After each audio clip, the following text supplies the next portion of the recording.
tired of doing radio interviews already, or are the radio interviews okay? No, because I love radio. Like, I listen to talk radio every day.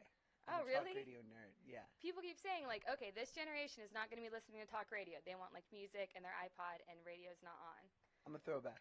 Okay, good.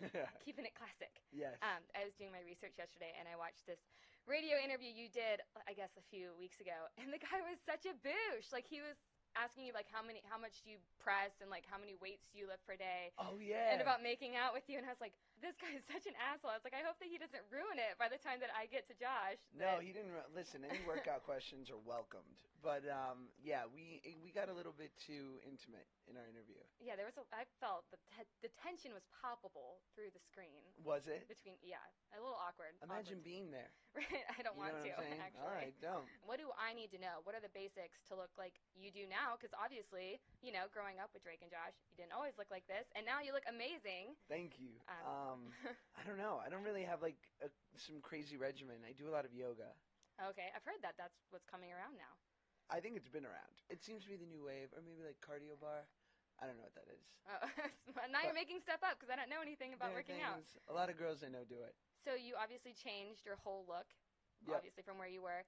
So what advice do you have to kids that are where you were, like that are going to school and that looked like you did and that aren't, obviously aren't taking care of themselves and they're getting bullied and they feel, like, how did you feel? You were an actor in the public eye and now obviously you're so much healthier and you feel better, I'm sure, right? Every day? If I can be an inspiration to kids in any way, I guess just that when the time is right, you'll do it. And until then, just to stay sort of steadfast in whatever it is that where your heart is, and just continue to kind of do what you love. And I don't know, everyone just kind of finds it in their own way, whatever works for them. And I just sort of happened to find it while I was on TV, so it was a little bit more public. Right. But I feel really lucky.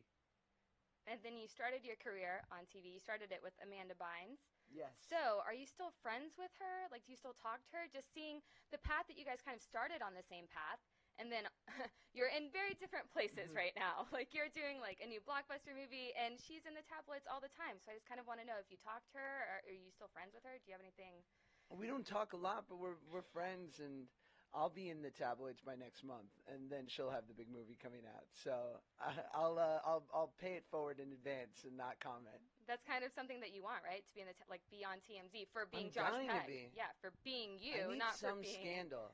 Do I need to get married and divorced real quick? What are you doing Saturday? This Saturday? Yeah. Do you want to just have a quick like what's it, like a shotgun wedding? Yeah, is there somewhere around Atlanta? Do we need to go to Vegas? Do you want to go to Vegas? You can't just get married on a Saturday in Atlanta. Come on, this is a major city. Yeah, okay, if you want to. If you're really pressuring me, I feel a little pressured. I'm going to say yes. It's fine. I don't want it to feel like peer pressure. I just want it to feel like be really happy for a weekend pressure. That sounds awesome. But be stoked for 2 days That pressure. would be a really good radio segment, and it would also be really good for your career, so I say we do it. You're welcome. Thank you. Okay. Right, okay, so Saturday, mark it on a calendar.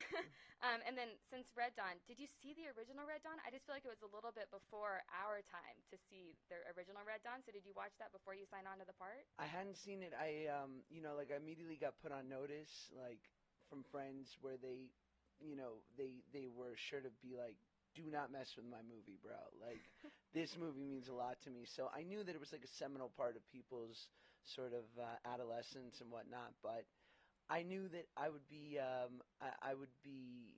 sort of tempted to imitate or mimic stuff that I'd seen in the original. So I took a fresh approach, and then I watched the new one the old one after we finished. Did it all come together for you? Like, oh, I'm so glad that I didn't watch it beforehand because I know I would have done this and acted this way. I just realized that I'm a shadow of the man Charlie Sheen is, who plays my part in the original, and that there was no way I was going to be able to channel his greatness. Maybe at the end of your career, that's where you'll be, too. You'd be like Charlie Sheen. God willing. Right? Fingers crossed that that's what happens. God, I just need a good sitcom. We had one. Bring it back. Well, maybe your career is in reverse. Oh, no. And this is what's going to happen. You need more hookers. But the 24-hour marriage is going to be great. That's great. Right. Well, thank you so much for sitting down with me and thank you taking very your much. time. Pleasure. And I'm sorry if any of it was awkward. No worries. Awesome. Cool. Thanks, Marisa. Real funny. The Bert Show.